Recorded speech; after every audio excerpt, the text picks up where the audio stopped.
Hello, my name is Johan Mulia Dekarta.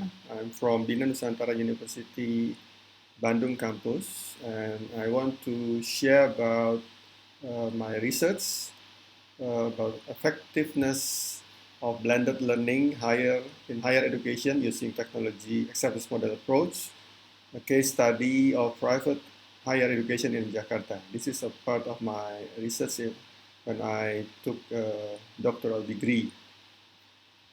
Okay, first of all, the research background here I want to share is about the concept of e-learning and blended learning is still unclear because it only focuses on internet usage as an additional source of learning content uh, or as an alter to physical meetings or substitute class, so that is not yet effective. The second is the factors that influence the application of blended learning, such as organizational, technological, individual, and educational factors, have not been discussed in depth from previous studies. The third is the acceptance factor of the technology model for students, lecturers, and management in using blended learning is unclear because it considers that online learning is only additional or even has no significant benefit. We know that Indonesia is very concerned about the infrastructure, especially in internet usage. But according to the Network Readiness Index, to the infrastructure for Indonesia from the Global IT report, the Network Readiness Index for Indonesia is ranked 76 out of 121. And that's why I choose Jakarta as the model for this research, for this study, because Jakarta, as a capital city of Indonesia and a metropolitan city, has a settled infrastructure for internet, and there are so many big companies that provide the internet infrastructure for the users, especially for education. And once again, the global competitiveness ranking of Asia Pacific countries in 2019, unfortunately, Indonesia is uh, decreased from the 45 to 50. Yeah, because this is a transitional matter for the Indonesia to move from the maybe from growing or developed country to the modern country. But once again, still Indonesia is still one of the country that uh, many investors move to Indonesia that invest in many sectors. So still hope for Indonesia to move and has global competitiveness in Asia Pacific or ASEAN as especially. And the objective and the benefits for this research is to identify and examine variables that affect the applications of blended learning in higher education. Second is adopting the technology acceptance model or TAM to analyze the effectiveness of blended learning, which is a combination of face-to-face learning and e-learning. And the third is to analyze the extension of the width, the combined use of technology through e-learning and the conventional education, like face-to-face learning, and to improve the quality of education. And the benefit from this research is to contribute to the wider use of the time model.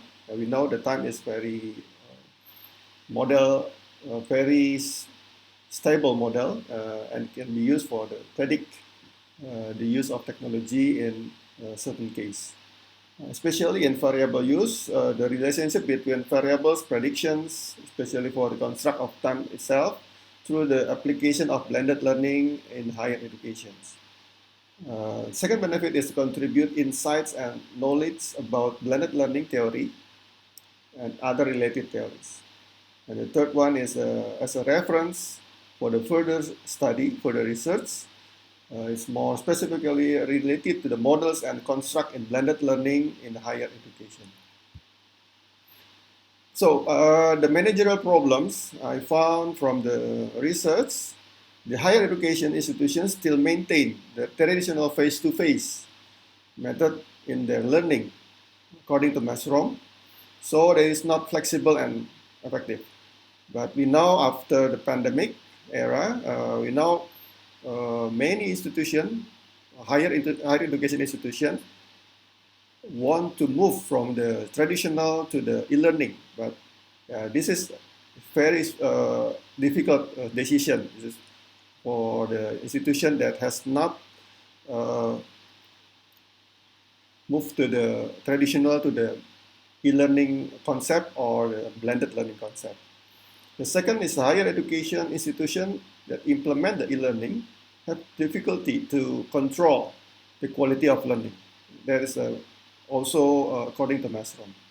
The concept of e-learning is still unclear because it only uses internet as an additional source of learning to provide the content or to provide the media to the students. Alter the physical encounters or as a substitute class, so it's not effective also. That is according to Garrison in 2004. So from this problem, we see that student acceptance in using e-learning and a traditional concept seems not to be effective, according to Park, because they think the online learning is only additional or even not useful. After that, from the lecturer point of view, the lecturer understanding in using e-learning and traditional concept also have not been effective, according to Park and Keller, because it considers online learning as an opportunity to divert teaching tasks. So it's only for the teacher or the lecturers give the online content, online material, so they can, they have to not obligate to teach anymore. It will the students can learn by themselves according to the online material that lecturer give to the students. And after that, the understanding of management in implementing e-learning is not optimal also, according to Keller, because it considered that the effectiveness of e-learning has not been tested. So after that, I try to make some models according to TAM and also give some variables in that. And we know that we have four external factors, and the the variable also, the variable from the time also, which is a perceived ease of use and the perceived usefulness. And that will affect the attitude to use both face-to-face and e-learning. The external factor I use is the organizational factor, technological factor, individual factors, and educational factors. So this attitude to use both the face-to-face and e-learning will affect to the intention to use blended learning, and after that, it will be improve the educational quality. The construct itself I use is the external factor, which are the organizational, technological, individual, and educational factor influence attitude to use the face-to-face method. And organizational, technological, individual, and educational factors influence attitude to use the e-learning method. That's why we use the blended learning. We separate the face-to-face and the e-learning method for the learning method itself. And the third one is perceived usefulness and ease of use influence attitude to use the face-to-face method. And the perceived useful and ease of use influence attitudes to use e-learning methods. And the fifth, the attitude to use the face-to-face learning method and the e-learning method affects the intention to use blended learning. And after that, the intention to use blended learning affects the educational quality. That's for the explanation of the construct and the model are used in this research. So from that model, I describe the variable, dimension, and indicator. First, the variable of external factors, which are the organizational, technological, individual, and educational factors, will be dropped down to the leadership role. The role of culture, vision, and mission are clearly conveyed in the organizational factor and the administrative support. For the technological factors, I use the network quality. This is the technological, the infrastructures, the quality of learning management system, and the quality of technical support. The individual factors, which is the students to accept the this method, is the curiosity aroused. There was an exchange of information and the ability to study independently. And the educational factor, the indicator of these factors are also the use of learning methodology, learning environment, and the quality of learning content. For the user acceptance, which is the part of the TAM model, perceived usefulness and perceived ease of use, I use the indicator of the perceived usefulness is to useful of the learning process, useful for the learning achievement, and the ease of use is easy to use and quickly mastered, or a user will be quick to adapt the technology. And for the blended learning itself, the variable blended learning itself will be dropped down to the dimension of attitude to use in face-to-face, attitude to use in e-learning, and intention to use in blended learning.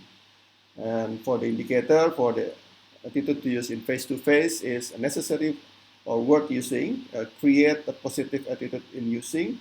And for the e-learning is effective utilization of online resources. And the intention to use in blended learning is access more frequently and invite others to use. And last, the educational quality will have a dimension of student outcomes, lecturer outcomes, and organizational outcomes. The student outcomes will be indicated by student learning and process outcomes, customer focus outcomes. The lecturer outcomes will be lecturer quality, workforce focus outcomes, and the organizational outcomes will be indicated by leadership and governance outcomes, budgetary, financial, and market outcomes. Sorry to, this is very small to see, but this is the model that I used to with the PLS-SAM algorithm, with the software of PLS. And that in that model, we found that the many factors that will be as a predictor that will be for the variable itself, or will be we can see which one is the affect one another. And this is the result of the hypothesis. There are 15 hypotheses. The first three hypotheses is rejected. After that, the 4 is accepted, 4 up to 6 accepted, 7 and 8 is also rejected, 9 to 12 is accepted, 13 is rejected, and 14 and 15 is accepted. So after we move to the variable, the construct or the final model will be this in this slide. Organizational factors, technological factors, and educational factors has effect for the blended learning, especially the organizational factor and technological factor affect the attitude to use e-learning. And educational factor also for the attitude to use face-to-face, the perceived ease of use and perceived usefulness both of face-to-face and e-learning also affect both attitude to use face-to-face method or the e-learning method. But still, according to the result of the computation, frankly speaking, attitude to use face-to-face is not very significant affect the intention to use blended learning. That's why this is very interesting, because usually the blended learning is combination of the face-to-face and the e-learning method. But using e-learning method is very significant to use the intention blended learning. And after that, from the respondent, we know that the intention to use blended learning will improve the educational quality. So after I use the problems, the dimensional definition and problem solving from all of the construct, all of the variables and the dimensions, we know, I will skip this one because it's very detailed. We know that the external factor, 4 external factors, which is the organizational factors, will affect the attitude to use e-learning, and technological factors also only affect the attitude to use e-learning. And one educational factors only affect the attitude to use face-to-face learning. This is very interesting, because we first define the 4 external factors to see whether the organizational or technological or individual or educational factors will affect the blended learning intention to use. But only the organizational and the technological affect the attitude to use e-learning, and educational factors only affect the use of face-to-face learning. This is we know that this is the fact, the reality of the educational right now, because people only know the technological only to e-learning, and the educational factor, which is the procedural, maybe is affect only for the face-to-face method.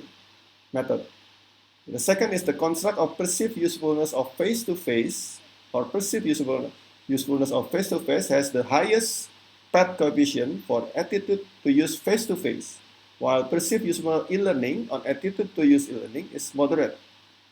However, perceived ease of use face-to-face and e-learning are considered insignificant in their effect on attitude to use face-to-face and e-learning.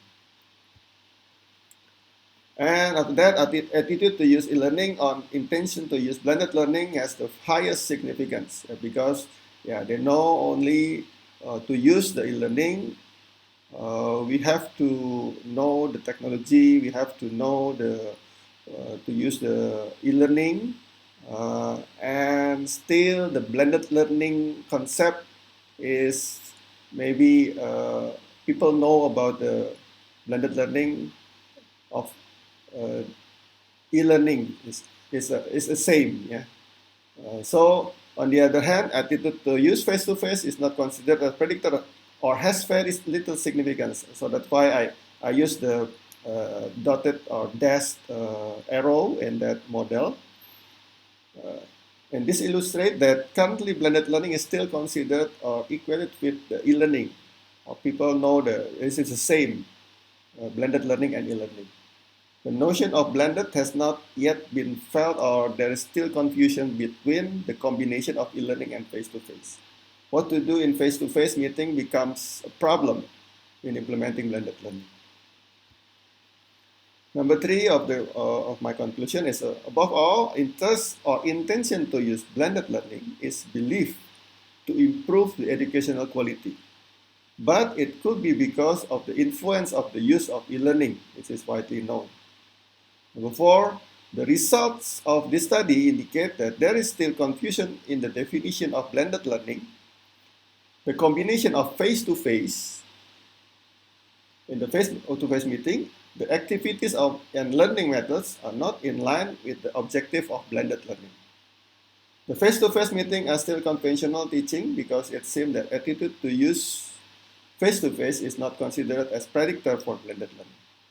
Thus, it is necessary to make a learning strategy between face-to-face and e-learning itself. So that what must be done in face-to-face meeting can support e-learning and vice versa. And number 5, the use of the time model can predict the acceptance of blended learning model. So it seems that there are still many universities that have adopted the use of this model compared to e-learning only or face-to-face learning only. So the university has already have management and policy support for combination of e-learning and face-to-face learning can find it easier to apply blended learning. The technology factors and content readiness are also to be determinants in implementing blended learning.